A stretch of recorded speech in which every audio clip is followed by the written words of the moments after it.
네, 이번에는 취재 기자와 함께 추위와 앞으로의 눈 전망 자세히 알아보겠습니다. 네, 김민경 YTN 기상재난 전문 기자 스튜디오에 나와 있습니다. 안녕하십니까? 안녕하세요. 네, 자 눈폭탄이 지나고 나니까 오늘 아침에는 정말 춥던데요. 기온이 얼마나 떨어진 건가요? 네, 오늘 아침 서울 기온이 영하 3.4도로 가장 추운 아침이었습니다. 어제 아침보다 3도나 떨어졌습니다. 특히 찬바람에 체감온도는 영하 5.6도까지 떨어져서 몸으로 느껴지는 추위는 더 심했을 텐데요. 경기 북부인 파주는 영하 7도, 강원도 대관령은 영하 11도까지 기온이 내려갔고요. 강원도 횡성 안흥면은 영하 16.3도까지 곤두박질했습니다. 중부지방을 중심으로 최저 기온을 기록한 곳이 많았는데요. 특히 강원도 양양 설악산에서는 체감온도가 무려 24.9도까지 내려갔습니다. 자, 눈이 그치고 이렇게 갑자기 기온이 뚝 떨어진 그 이유가 좀 어디에 있을까요? 네, 우선 가장 큰 이유는 오늘 아침 하늘 보셨나요?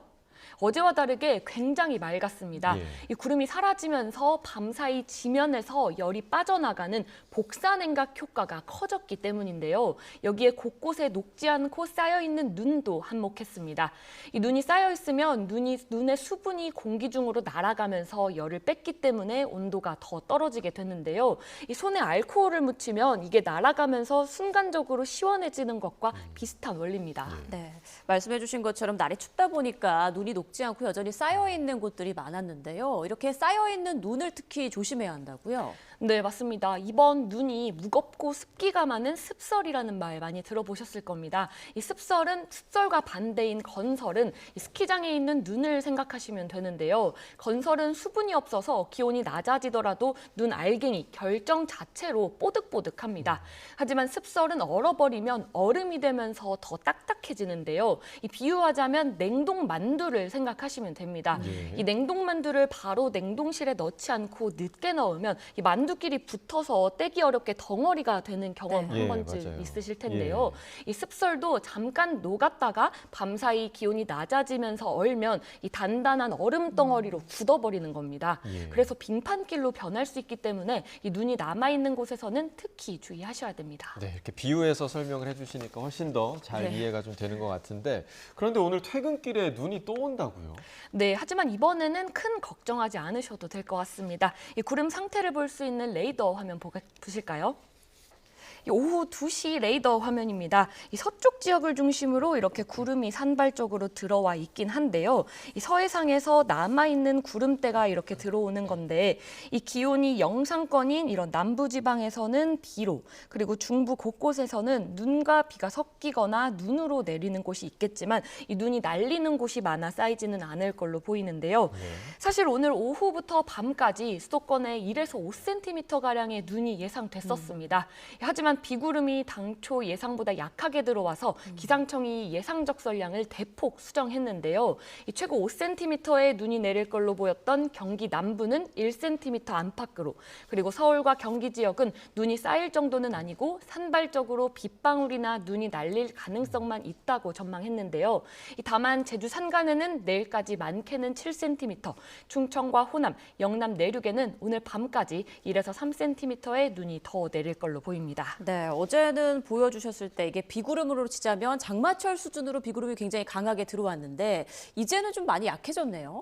네, 맞습니다. 어제 새벽과 오늘 오후의 구름대를 비교하기 쉽게 나란히 준비해봤는데요. 네, 그래픽 보실까요?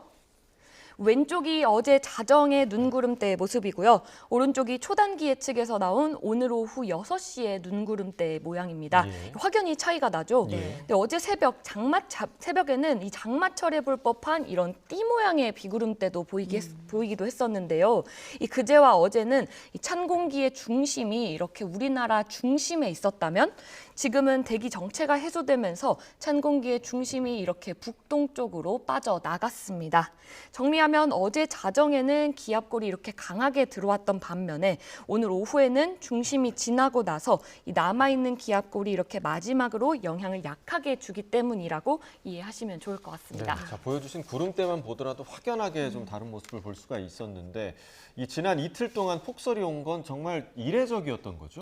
네, 맞습니다. 이번에는 이례적으로 이 대기 상층의 흐름이 막힌 블로킹에 이 높아진 해수 온도가 폭설을 불렀던 건데요.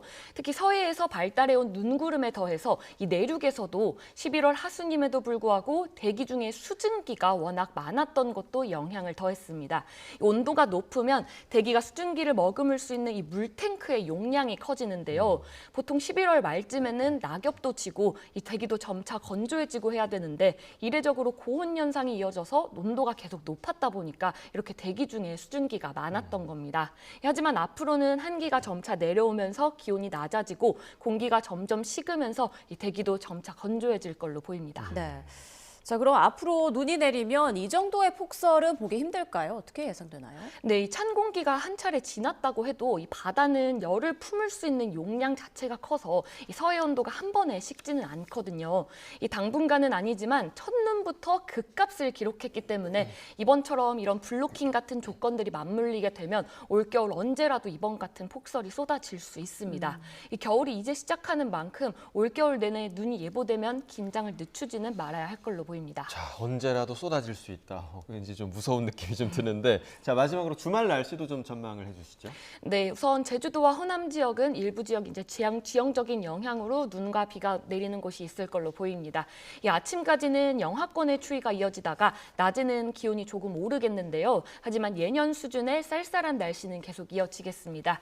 일요일은 전국적으로 눈비 걱정은 없을 건데요. 다음 주 초반에 수도권 등 곳곳에 비나 눈 소식이 다시 한번 있습니다. 아직 구체적인 강수량과 적설량은 예보되지 않았지만 이번만큼은 많은 양이 아닐 걸로 전망됩니다. 네, 다음 주 초반에 또 눈비 소식이 있는데 부디 많은 양이 아니길 바라보겠습니다. 지금까지 김민경 YTN 기상재난 전문 기자와 함께했습니다. 고맙습니다.